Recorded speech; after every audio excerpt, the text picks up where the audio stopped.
Today's episode is brought to you for free thanks to Acorn TV. Acorn TV is our favorite British streaming service. It's commercial-free, and it has your new favorite show, like the one we're recommending at the break. I mean, 1920s Lady Detective. Need I say more? From all of us at Myths and Legends, we thank Acorn TV for sponsoring today's show, because it's sponsors like Acorn TV that make what we do possible. Try Acorn TV free for 30 days by going to acorn.tv and use our promo code LEGENDS. That's ACORN.TV, code LEGENDS, to get your first 30 days for free. As a quick disclaimer, there's stronger than usual violence this week. They are the Viking stories, and a brief mention of sexual assault in the Creature of the Week. Check out the post on mythpodcast.com for more info. This week on Myths and Legends, we're back in the Norse legends, where we'll see that if you're sent to kill someone and you end up becoming best friends, you might be a Viking legend. We'll see how badly Thor has messed up Giantland, and see why you shouldn't decline a taste of that hawk burrito. The creature this time is a vicious house cat who's trying to make sure the world looks like the movie Cats. No thank you.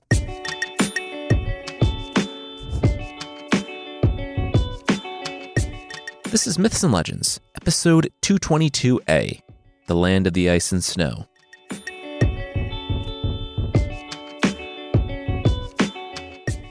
This is a podcast where we tell stories from mythology and folklore. Some are incredibly popular stories you might think you know, but with surprising origins. Others are stories that might be new to you, but are definitely worth a listen. Today's story is set in Northern Europe in the Viking Age, so like the 8th century to the 11th century AD. Not much in the way of history to know for this one, but we'll start not in Scandinavia, but in Russia, with a king who's about to have some unexpected guests.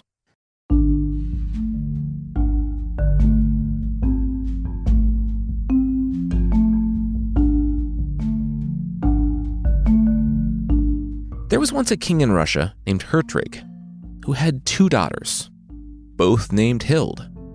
Don't know why he chose to name both girls the same thing, but they very wisely started going by nicknames.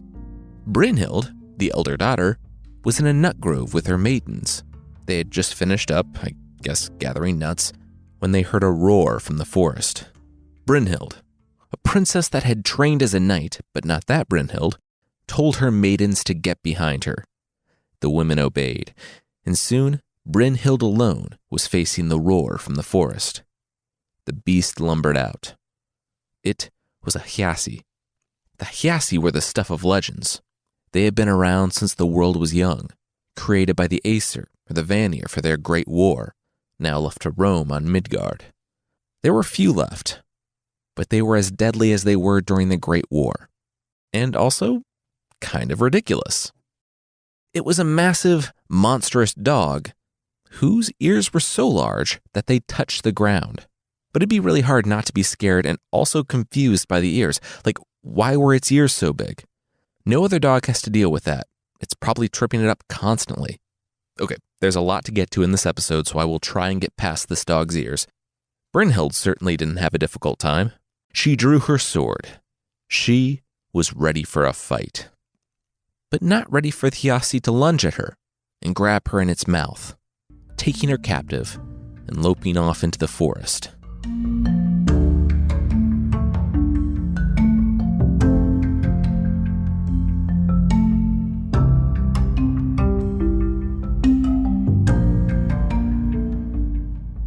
My king, Hild was taken this morning by a giant mythological dog, the advisor told King Hertrig. Wait, was it Hild or Hild? The king asked. The first one? Oh, the one who's into embroidery? The king asked. The advisor shook his head. No, the night one. Why did the king say it in reverse birth order? And also, why did it matter? His daughter was taken. The king nodded. Yeah, this was bad. All right. Better call Hild to the castle for her own protection. Less than an hour later, the advisor returned to the king. Hey, now it truly doesn't matter which Hild I said was kidnapped because they were both kidnapped. On her way to the castle, Beckhild, the younger Hild who was into embroidery, was scooped up by a giant vulture in the middle of the city. He was kind of surprised the king missed it. The king sat back. All right, both daughters kidnapped by monsters. Time to announce the deal. The deal? Yeah, the fairy tale deal, where a guy rescues my daughter and gets a bunch of money and gets to marry her, the king said. But this isn't a fairy tale, it's a Norse legendary saga? The advisor asked. The king said, okay, he knew the difference between the two, but he wanted to make sure the advisor knew, so the advisor rolled his eyes, saying that a legendary saga was one that had fantastical elements tied in some way to history, but the saga portion generally meant that it was the story of one person or family. Oh, wait, which saga is this? The saga of Egil and Asmund, the advisor replied. Who are they? Sup, Asmund Berserk Slayer said to the king 10 months later. In all that time, the offer to rescue the Hilds had gone unanswered, despite the rescuer getting whoever's hand in marriage that he rescued, and a third of the kingdom to boot. In fact, he could bring them back dead and still get a jarldom and choose any woman he wanted to be his wife. A lot of assumptions in that sentence, but let's just keep moving. Asmund wasn't even there as part of the fairy tale deal. The 16-year-old had just been out raiding kingdoms, but wouldn't make it back home before winter, so he needed a place to stay until spring. He offered to pay his own way. But the king, choosing to stay on the good side of the literal raiders, said he could have a house for free. Asmund didn't stay in the cottage, though. He stayed in the king's longhouse, drinking each night. That was where he learned of Egil One-Handed. Oh, that's the other guy from the title, the king blurted out. But the 18 wounded guys who had just returned really weren't feeling his meta-commentary, so he quieted down and listened. Ragnvald, the man who was in charge of the king's defenses, struggled to bow before his king, saying that a man named Egil had come to his land and had been plundering the kingdom. When Ragnvald learned that a man was causing such havoc, but only had one ship with 30 guys aboard, Ragnvald decided to stop this guy before he became a real problem. So he took 5 ships, over 150 warriors. Oh, nice, the king said. Was he showing up with all these wounded guys to talk about how great it went? Ragnvald said, no, these 18 guys were all that remained of the 150 that attacked 30 Vikings. The man, Egil One-Hand, has one hand, but in place of his other one is a sword that had been grafted onto his arm by the dwarves of Svartalheim. Now, if his king would excuse him, Ragnvald said he felt like he needed to sit down and die. The king laughed, saying sorry it had been so rough, and thanked Ragnvald for the initiative. He could go have a drink. Ragnvald nodded, took a seat at one of the benches, and his head thudded down onto the table. He wasn't exaggerating. He sat down and died. The king was surprised. Wow, he wasn't joking. Though in retrospect, that wasn't really a joke. Still, someone should avenge his death. Asmund stood. It was the least he could do for the king's hospitality. Well, technically sitting around drinking the king's mead and not raiding his kingdom was the least he could do. But he had already done that, so here they were. He would take care of this Egil One-Hand, or die trying. Well, we're friends now, Asmund said a few days later, when he returned next to a burly stranger with a sword arm. The king's jaw dropped. But how? Asmund went to avenge his men, and he came back with a new best friend. What happened? Asmund was more than happy to say how, because it ended with him winning. He walked up to Egil's ship at port in a recently smoldering village, and he said he came for Egil's head. So, yeah, not too many places to go from there. He drew his sword. Egil replied that the king must hate Asmund to send him after Egil. They should band together, marry the king's daughters, and take over the kingdom. The king swallowed hard. Wait, what? But Asmund said no, simply because the king's daughters weren't available at the moment on account of being kidnapped by monsters.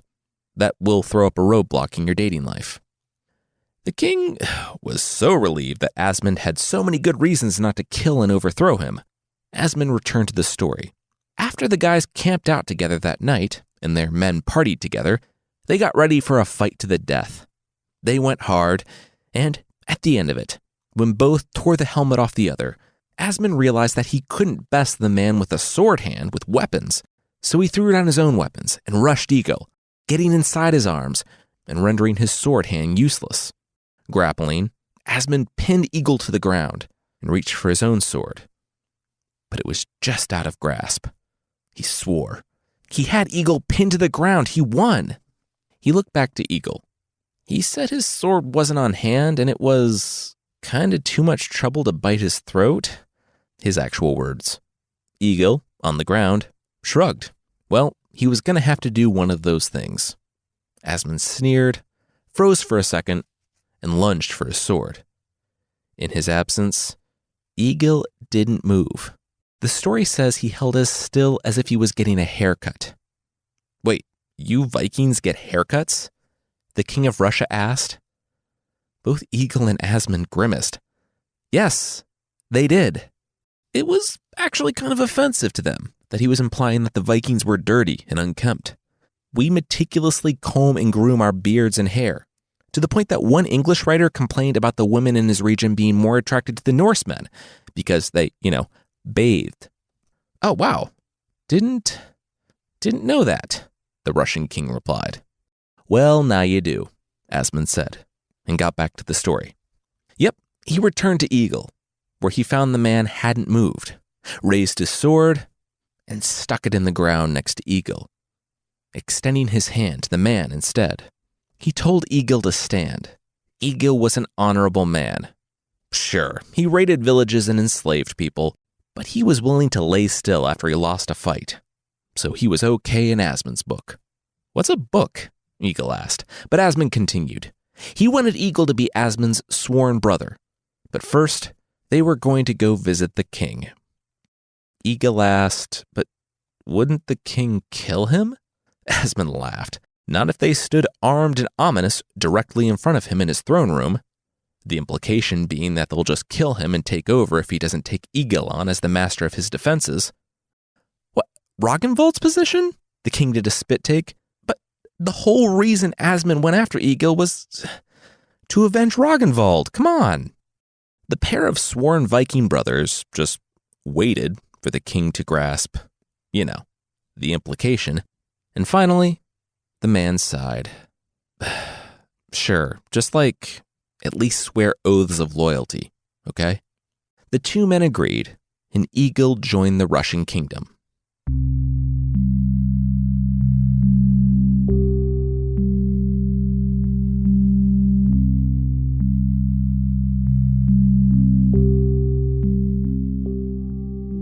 We'll see these two Viking best buddies leave on their next quest, but that will be right after this.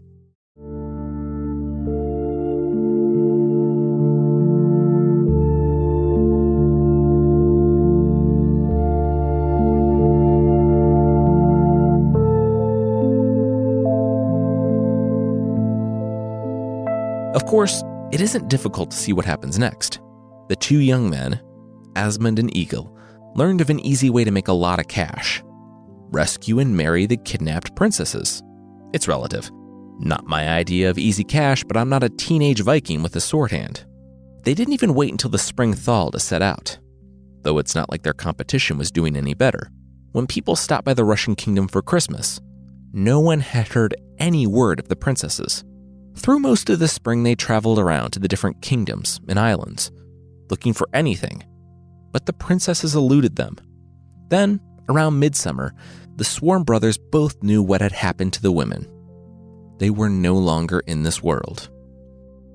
In Norse myth and the sagas, there are 9 worlds. Midgard, Asgard, Alfheim, Vanaheim, Svartalheim, Hel, Niflheim, Muspelheim, and Jotunheim. There's a list with a brief description in the show notes. The world tree, Yggdrasil, connects all the disparate worlds, except Valheim, but that's a whole other thing. Travel between the worlds doesn't seem to be particularly difficult. So that's how, come autumn, Asmund and Eagle scraped on the shores of Jotunheim, the land of the Jotnar, the giants. The two Vikings said that they were going inland, but their men should stay with the ship. And if Asmund and Eagle weren't back by next summer, then the men were released from their duties to their captains. The men said, "Woo, 10 months here on the shores of Jotunheim. So generous." Asmund and Eagle ventured inland, and kept venturing. Autumn turned to winter, winter gave way to spring, and they hunted what food they could. But soon, they were starving. Then, they found the goats. Giant animals weren't anything noteworthy in giant land, Jotunheim. But these were livestock. Fat herds. The two Vikings surrounded them and chased them toward a cave when she called out. At the crest of a hill, a silhouette stood, the sun rising behind her. Her voice, bell-like and booming, yelled out, asking who dared to steal the queen's goats. Asmund, the charmer, stood awestruck and said, "Who are you, O beautiful, bedworthy lady?" I'm assuming that means she was a very nice person, deserving of a new Helix mattress. But that could just be my particular understanding. Who knows what the meaning could be? They let the goats go, as the woman said her name was Skinbeak, daughter of Queen Eaglebeak, the queen and ruler of Jotunheim. They should go visit the queen before they start stealing her things.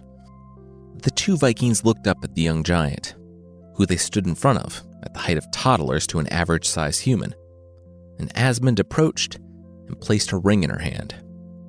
The girl looked at the ring and handed it back, saying that she shouldn't accept this, but Asmund simply walked past her, replying that he wasn't in the habit of taking back his gifts. When they arrived at the cave of the Queen of Jotunheim, they could see that Thor had done a number on this land. Eaglebeak, the queen, was queen partially because she was the strongest and had the best claim to the throne, but also because she was one of the few Jotnar who was still brave enough to live out in the open. You see, Thor and Odin were scared of the Jotnar. It was partially because they were seen as a scary and dangerous other that lived outside of their realms. Odin wanted to keep them down, and when he wasn't doing it himself, he was glad to see his son Thor traveling through Jotunheim, attacking any giant he met. We've talked about this a lot before, and over my tellings of the Norse myth, I've personally switched from Team Aesir to Team Jotnar, but that's a different conversation. All that to say, the Queen of Jotunheim was huddled in a cave and living off gruel, so things were going really great. This was long after the death of Thrymr at Thor's wedding, and Thor and Odin had been relentless ever since. As if a walking metaphor for her people, Eaglebeak, the queen, was surviving. She was missing half the skin on her face, half the hair on her head. She had a broken nose, 3 teeth missing, 2 fingers missing, and no skin on her body. The hag, as the story calls her, beckoned the 2 humans to come sit by her bubbling cauldron that could hold the milk of 100 cows and a field of wheat. The 2 men, confident in their abilities and definitely not scared by the somehow still living Jotun queen in front of them, and her giant daughter behind them, took a seat at the fire. They talked about themselves and their quest, and the queen said that gruel would be poor hospitality. She told Skinbeak, the daughter, to go fetch the venison, and the girl did. After it was put on a spit, the Queen of Jotunheim said that they had some time. She wanted to know everything about these 2 young men, and then she would tell her own story. In particular, she wouldn't stop staring at Egil. Asmund started, then paused. Wait, was all this just a framing narrative for the stories of their lives? The queen said it was a Viking story being used as a vehicle for interconnected Viking stories, not just a framing narrative. Don't make this not fun by overthinking it. Who told him the phrase framing narrative anyway? I hear things from the monks before I kill them, Asmund replied, then sighed and started in on his story.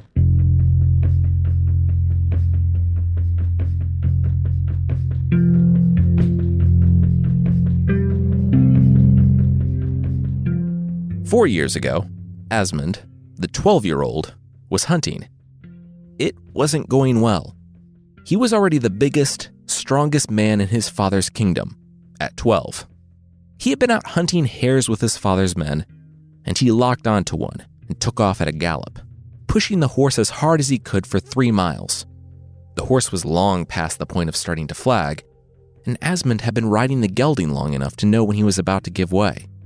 Because getting this one hare was more important than making sure his horse was healthy and safe, Asmund climbed atop the saddle and leapt.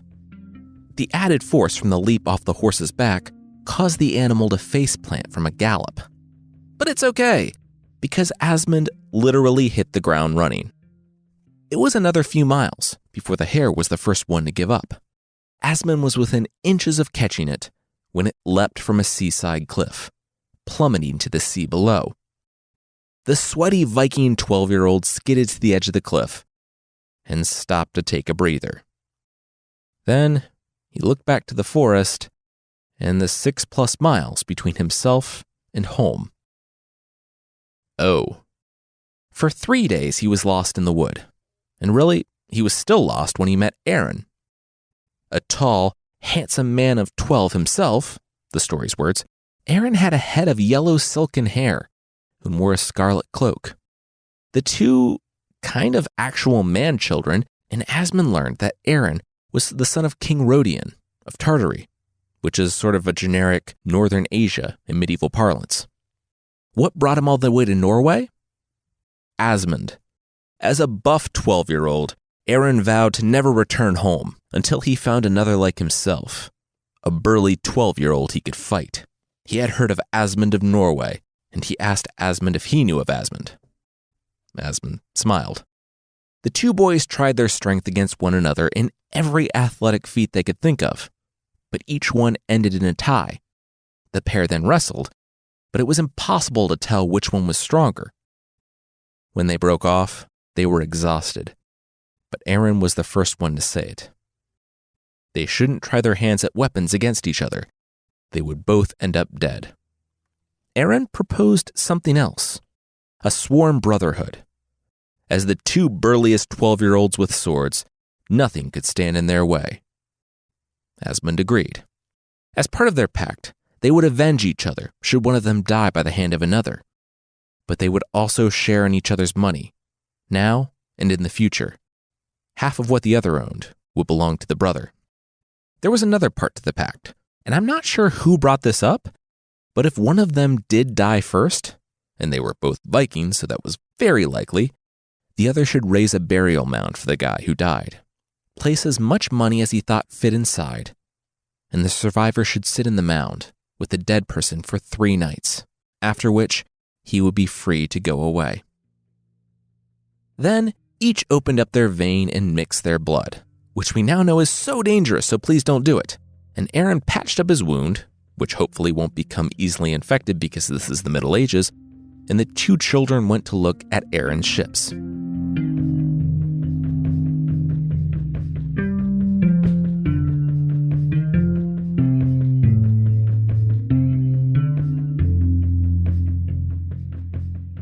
You know, I really like what your dad did with the place, Asmund said, as they sailed up to Aaron's home city, somewhere in Asia.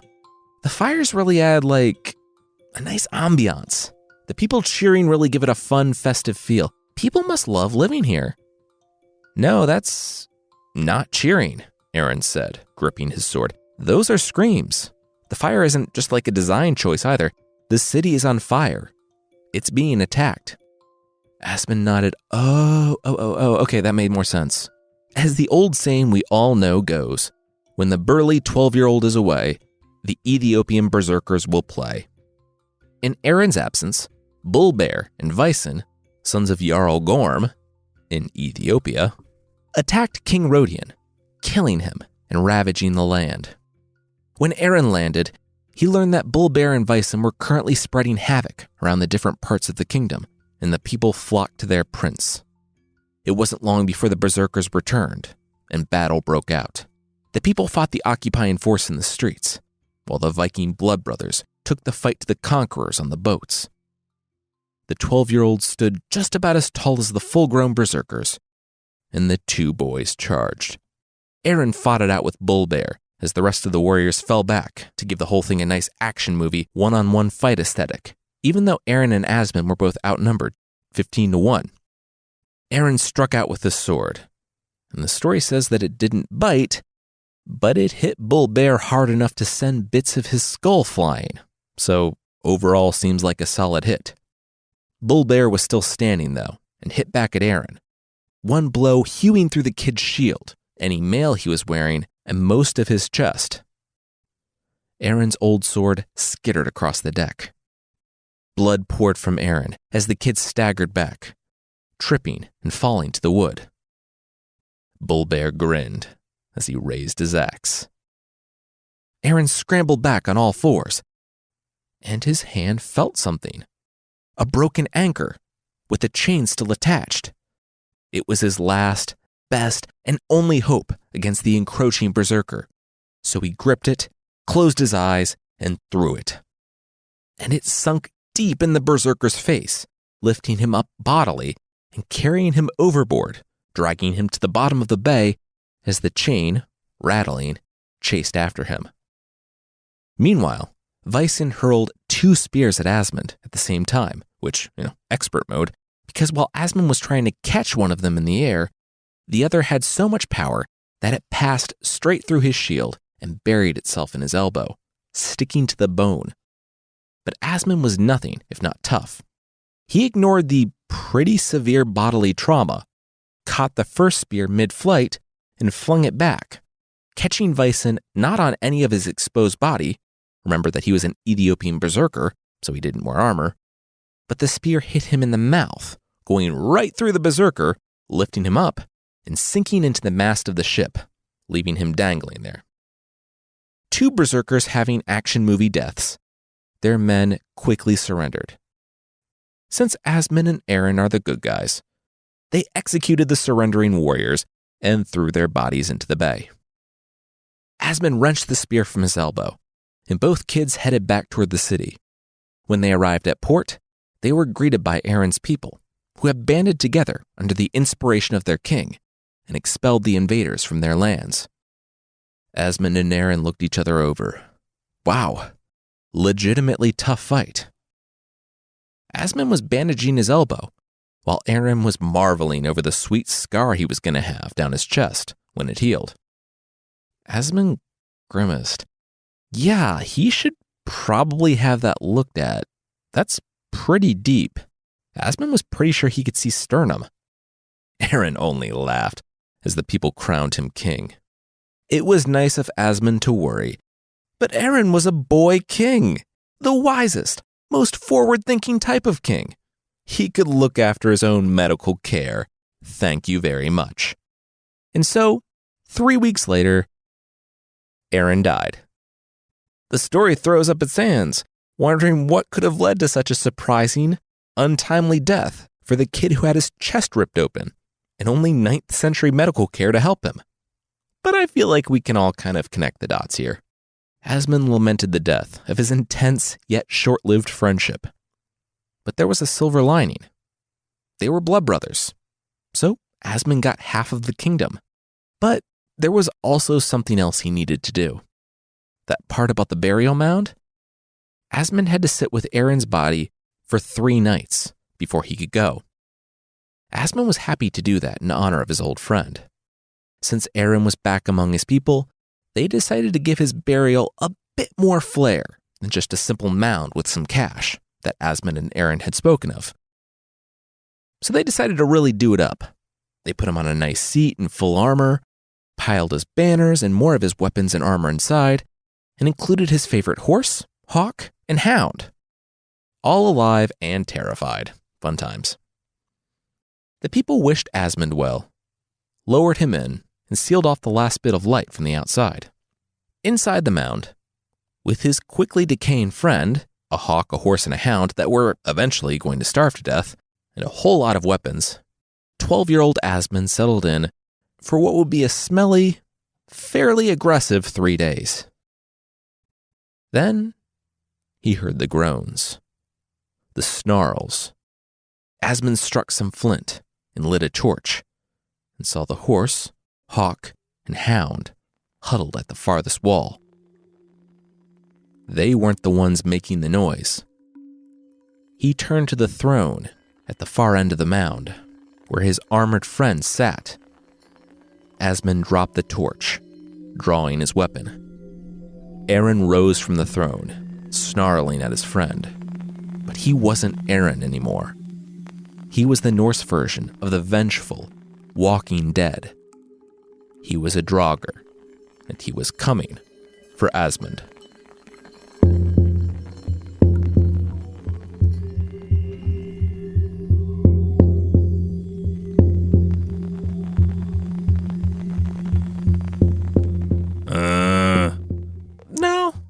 good. Thanks. Asmund forced a smile as he refused the polite offer of raw hawk and dog. Really, bud, thank you, but I had a full meal before I came in here. Just stuffed, Asmund said, as his zombified Draugr friend pushed a headless bird of prey toward his face. Asmund could see that the zombie Aaron wasn't going to let up, so he plucked some sort of tiny organ from the feathery burrito that was his former buddy's favorite hawk, ate it in one gulp, and rubbed his stomach. So good. Thanks for that, Asmund said. Draugr Aaron ignored him and kept eating the bird and dog, whose heads he had just torn off. The day passed quickly. Aaron slumbered, but when night came around again, Asmund could hear Draugr Aaron lumbering around in the darkness. A bit of quiet, and then the terrified neigh of a horse that had been trapped in there with them. There was a struggle, some kicks thudding the stones and dirt, but the sounds of the fight gave way to a slow, rhythmic munching. Asmund decided that he didn't need to light the torch that night. The following night, 3 days without food or water was starting to get to this epic Viking, who found that he barely had the energy to rise. Didn't matter, though. He only had a few hours left on his watch. He reclined in his chair and fell asleep. When he awoke, his zombie best bud was now not his only problem, because there was a burning pain on either side of his head and a trickling of something down his neck. He reached up to his ears and felt the side of his head. Only the side of his head. Aaron had ripped his ears off. Jerk. At that moment, Asmund decided that his watch had ended. He didn't sign up for this. He took his sword, and while Aaron was enjoying his appetizers, yes, that happened, let's just get past it, Asmund sliced his head off. Having heard the stories of the Draugr from countless Viking warriors, Asmund knew that he couldn't just leave the guy there. Not if he didn't want to be haunted forever. Not with, guilt or something either, but the visage of a decaying Aaron hassling him every time he closed his eyes. So Asmund built a fire and burnt his friend to ashes. Then he tugged twice on the rope dangling down into the center of the mound, his signal to the waiting watchman. He was pulled from the mound and took all of Aaron's valuables for good measure.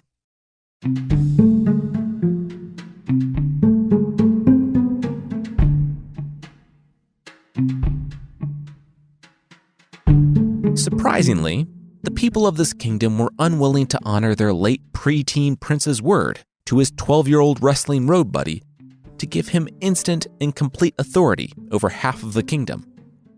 Only the people who had directly served Asmund as his own warriors had any level of loyalty to him.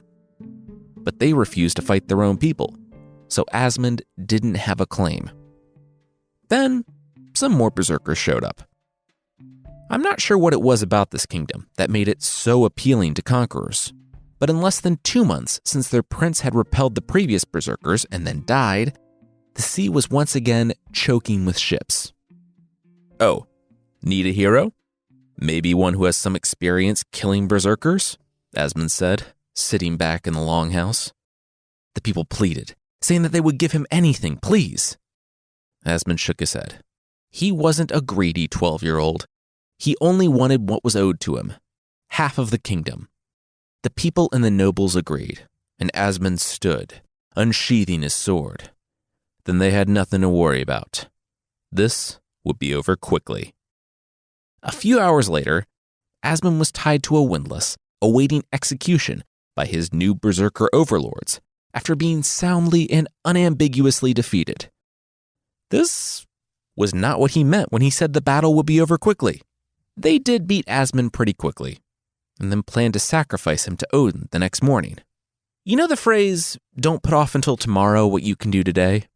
Well, it applies to sacrificing your enemies to Odin, too, because Asmund, seeing that a bolt on the windlass was given a slight rough edge when it was hammered in, rubbed his bindings against it, severing them and freeing his hands.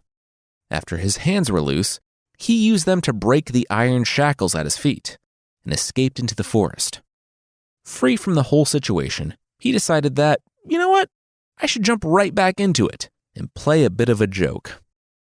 Vikings have a different sense of humor than you or I, because the joke was him going to the tent of the berserkers, pulling it down on them, and then slicing them to pieces in the chaos, i.e., not a joke and just more violence. The deaths of the berserker leaders coincided with yet another arrival in the kingdom. Herod, the brother of the late king, Rodion, came to liberate his homeland. He quickly routed the leaderless berserkers, and the land was freed. Asmund approached Herod, who sat on his family's throne, and again pressed for his claim for half of Aaron's inheritance. The king graciously agreed to honor his late nephew's request, and hey, would Asmund like some ships to get as far away from here as possible, go raiding, and maybe never come back? From then on, Asmund was known as Asmund Berserk's Killer, and he had been raiding for the last 4 years. You know, I never noticed you don't have ears, Eagle said. Asmund shrugged. He wore his hair long. He brushed his hair back to reveal his pinniless head. Eagle looked it over. Dude, why? You got your ears ripped off by a zombie. We're Vikings. That is awesome. Eaglebeak, their host, yelled out to her daughter, asking the girl if the gruel was ready yet. She shook her head. Nope, not yet. So Eaglebeak pointed to Eagle. He was next up. What was his story?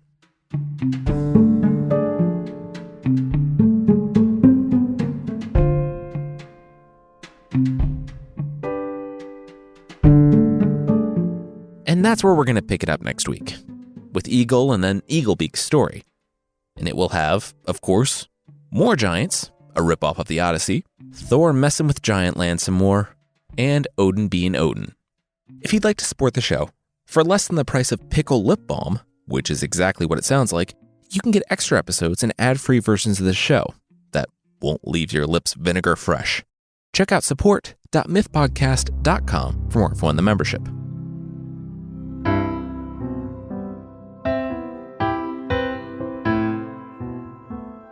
The creature this week is the Anandara from 16th century Spain or Africa. So, I used to think cats were evil. And then we got one, and now we have 3, and I'm a bona fide cat dad. That being said, today's cats are pure evil. First off, they're rapists.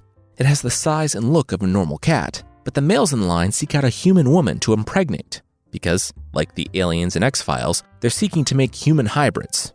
With the Anandara, it's a kitty-human hybrid, but like the X-Files, it doesn't make much sense and will probably go nowhere.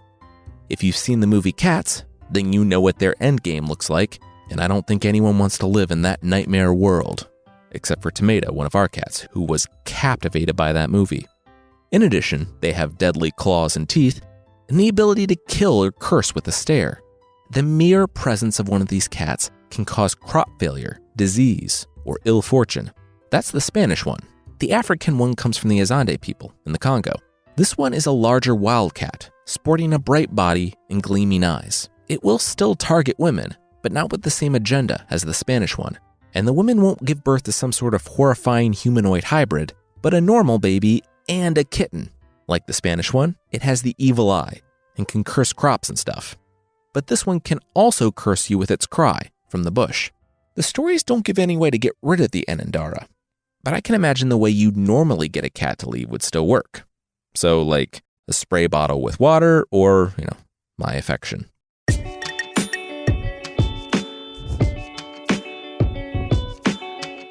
That's it for this week. Myths and Legends is by Jason and Carissa Weiser.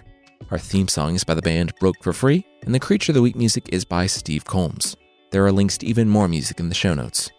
Today's episode was brought to you for free, thanks to Acorn TV. This is a great time to try it out and discover shows you've never seen, like Miss Fisher and the Crypt of Tears. It's witty and refreshing, with globe-trotting adventure, wartime secrets, and an ancient tomb with a terrible curse. From all of us at Myths and Legends, we thank Acorn TV for sponsoring today's show, because it's sponsors like Acorn TV that make what we do possible. Try Acorn TV free for 30 days by going to acorn.tv and use our promo code LEGENDS. That's acorn.tv, code LEGENDS, to get your first 30 days for free. All right, thank you so much for listening, and I'll see you next time.